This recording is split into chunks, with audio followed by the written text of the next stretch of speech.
नमस्ते भैया बहनी चाची माई लोगन। आज एक नाच गीत लेके आई हूँ, आप लोगन को अच्छा लगे तो लाइक करना।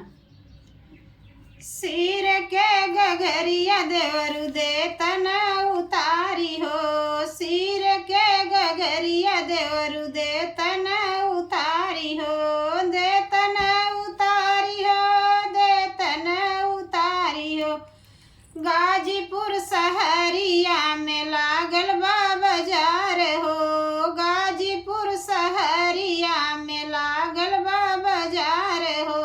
लाइयौ त मोर देवरु धानी रंग चुनरिया, लाइयौ त मोर देवरु धानी रंग चुनरिया, धानी रंग चुनरिया हो, धानी रंग चुनरिया। चुनरी पहिरी हम गइली बजरिया, चुनरी पहिरी हम गइली बजरिया।